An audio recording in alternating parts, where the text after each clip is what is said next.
For the first time in more than 50 years, humanity is finally going back to deep space. And the Artemis 2 mission, it's so much more than just a test flight. It's a huge statement about where we're headed among the stars. But it's also, as we're about to see, a masterclass in how you find the absolute best people for the job. Okay, let's get into it. To really wrap your head around just how big this mission is, just look at this number. The Artemis 2 crew is going to travel more than 252,000 miles away from us. That will be the farthest any human has ever been from planet Earth. I mean, it's just a breathtaking goal, and a mission like that, well, it demands nothing less than perfection. And here they are. This is the crew that's making it all happen. Reed Wiseman, Victor Glover, Christina Cook, and Jeremy Hansen. And this crew is literally making history. You've got Glover, who will be the first black astronaut on a lunar mission, and Cook, the first woman. These four aren't just unbelievably skilled, they really represent a whole new age of exploration. But, a historic crew like this has also sparked a pretty big debate. Whenever we see a team that looks a little different from the crews of the past, a certain question tends to pop up, and it's one we really need to understand. And this is it, right here, the big question. Is this a compromise? In a field where the stakes are literally life and death, does focusing on diversity mean you have to lower the bar? It's a serious critique, and we need to tackle it head-on. So the whole debate really comes down to these two completely different ways of looking at it.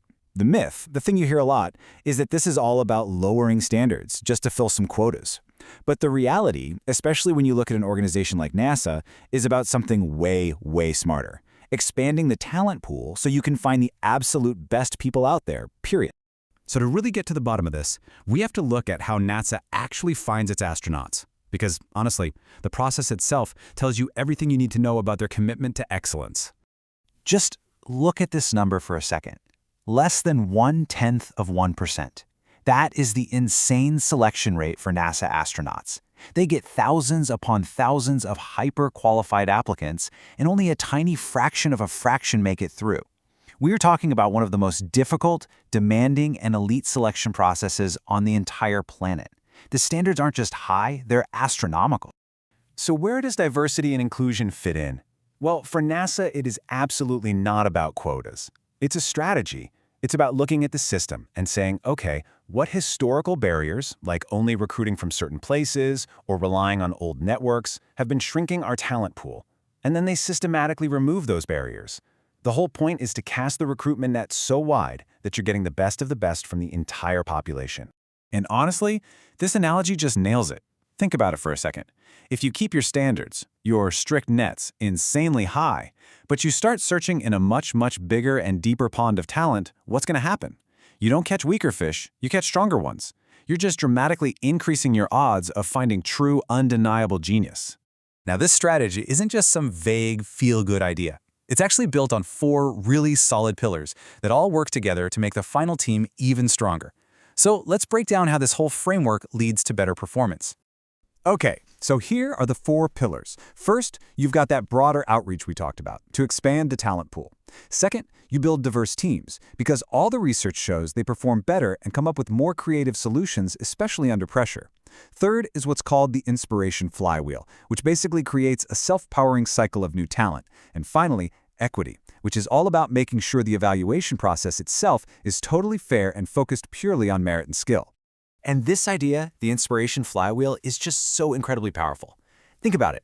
When a young kid sees someone who looks like them, like Christina Koch or Victor Glover, literally reaching for the moon, it makes that impossible dream suddenly feel possible.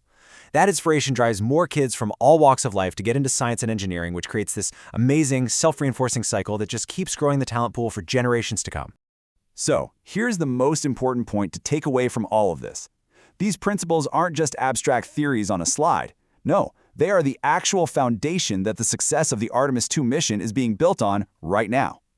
And this quote just sums it all up perfectly. The way the Artemis 2 crew was chosen has nothing to do with appearances or tokenism. It is a straight-up strategic advantage. In a high-stakes, high-consequence world like space exploration, you have to have the best of the best. And this, it turns out, is the most practical and effective way to find them. Which really leaves us with one final thought to chew on. The Artemis mission proves that excellence and diversity aren't fighting against each other. They actually make each other stronger. So the real question for all of us is If this approach works for something as hard as reaching the moon, where else can expanding the talent pool help us solve our biggest challenges right here on Earth?